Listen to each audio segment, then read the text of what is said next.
अभी इसी वक्त उस प्रभु के उपस्थिति में उस बातों को रख दीजिए, क्योंकि हमारा प्रभु हमें छुड़ाने वाला परमेश्वर है।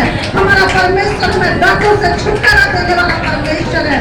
वो हंसाओं में रहने के लिए नहीं चाहता, वो हमें चिंताओं में रहने के लिए नहीं चाहता। वो प्रभुओं का प्रभु है, वो राजाओं का राजा है मेरे प्रियो, और वो हमारे बीच में उपस्थित है।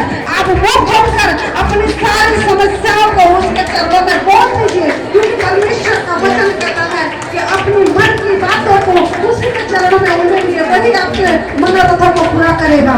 Hallelujah, thank you Jesus, thank you Jesus.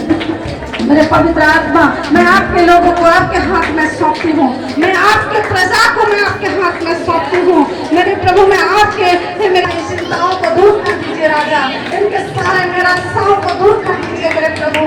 और मेरे पवित्र आत्मा, अगर इनके जीवन में प्रभु कोई ऐसी बात है जिससे ये छुटकारा नहीं पा रहे हैं, जिसके बंधन में है, मेरे पवित्र आत्मा आप उधर कर हमारे बीच में इनके सारे बंधन को तोड़ दीजिए राजा। वो पवित्र आत्मा के आग से जला के राख कर दीजिए मेरे प्रभु, और आपकी उपस्थिति में हम सबों को भर दीजिए, आपकी शांति में भर दीजिए, आपके आनंद में भर दीजिए। यहाँ जो भी जाए प्रभु खाली हाथ न जाए, आपके आशीष को लेकर जाए, आपके आशीष को लेकर जाए मेरे प्रभु। सारे बुजुर्गों से लेकर बच्चों तक आप सबों को छू लीजिए राजा। किसी के मन में कोई कुकराहट ना हो, किसी के मन में कोई बुरी।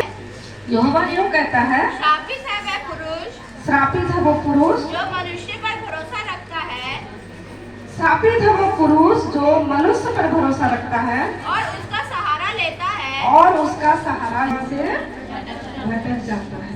और हमें आशीष दे कि हम परमेश्वर के वचन में बढ़ते जाएं और उसके आज्ञा को पालन करते जाएं। हम देखेंगे यहाँ पर कि यिर्मयाह भविष्यवक्ता यहाँ पर लिख रहे हैं, क्या बोल के लिख रहे हैं कि श्रापित है वो पुरुष जो क्या करता है, मनुष्य पर भरोसा रखता है। मैं डायरेक्ट इस वचन को इसलिए ली मेरे प्रियो, क्योंकि अगर हम इधर उधर से बात करेंगे तो हम इतना समय नहीं बैठ पाएंगे, है ना। तो यहाँ पर जो यिर्मयाह भविष्यवक्ता कहते हैं कि श्रापित है वो पुरुष जो मनुष्य को क्या करता है, यहोवा पर भरोसा, जो मनुष्य पर भरोसा रखता है। देखो अभी ये मैं पढ़ा नहीं रही हूँ, लेकिन फिर भी आप लोगों के अंदर बहुत टैलेंट है ना।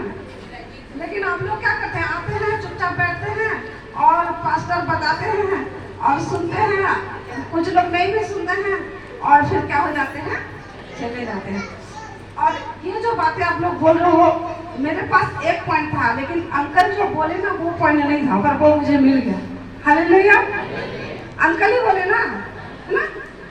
क्या बोले, भरोसा का मतलब है विश्वास। आप लोग ना जिस अंकल ने बोले आशा, आशा मेरे दिमाग में नहीं था पर आ गया। हाँ? कोई आशा ही है, उम्मीद आशा, आशा है ना। और होना, विश्वास रखना, आशा रखना, और 2 पॉइंट बता दीजिए, मैं 5 पॉइंट में खत्म कर दूंगी।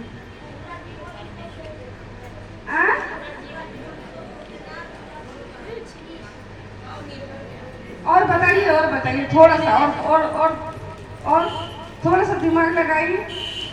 ईश्वर को अगर भरोसा करते तो आप क्या करते हैं, उसको दिमाग में रख के सहारा, विश्वास, आशा, निर्भर, 4 पॉइंट हो गया। और ये पॉइंट मैं तैयार करके नहीं आई, मैं सच बता रही हूँ, मैं आप लोगों से ले रही हूँ क्योंकि मैं यहाँ। और क्या है, उम्मीद बोल दी ना, उम्मीद, सहारा, आशा, विश्वास, और क्या है, 4 तो हो गया। और कुछ 1 पॉइंट और बता दीजिए अगर आप लोग सीखेंगे, ठीक है। तो सबसे पहली बात, अगर हम परमेश्वर पर भरोसा अगर रखते हैं तो उसके लिए हमको क्या करना पड़ेगा, विश्वास करना पड़ेगा। मेरा पत्नी वो कैसी है या कैसा है, मुझसे प्रेम करने वाला पति है, हम लोग ऐसा विश्वास करते हैं।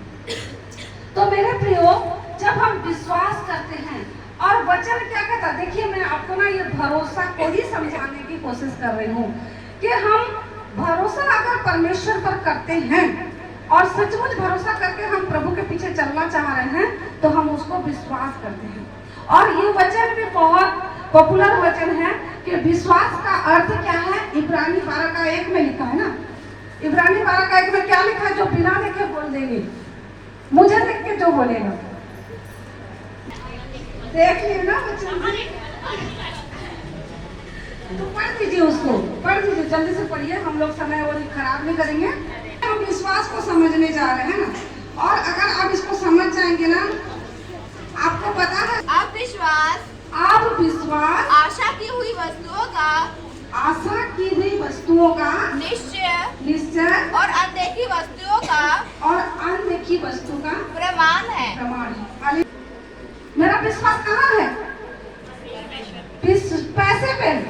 अगर मैं पैसे रख कर घर बनाऊं, देखो हम मसीह लोग हैं, क्या लिखा है कि विश्वास जो है आशा की हुई वस्तु का निश्चय और अनदेखी वस्तु का क्या है, प्रमाण।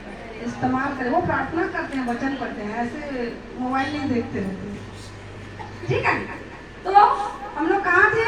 जो एक भविष्यवक्ता थे जिनका नाम क्या था, एलिया था, और वहाँ पर जब गए तो उनको भोजन की जरूरत था, और उससे पहले वो 40 दिन के फास्टिंग तैयार कर चुके थे। तो जब एक वृक्ष के पास गए और जब वो बैठे तो क्या हुआ, वो बेहोश हो गए, वहां पर बेहोश हो गए और बोले, मौत मांगने लगे, परमेश्वर लेकर पहुंचाता था। तो अगर आप बोलोगे कि मैं भी प्रभु की बेटी हूँ या बेटा हूँ और मुझे भी इन चीजों की जरूरत नहीं है, बोलोगे तो ऐसा नहीं है।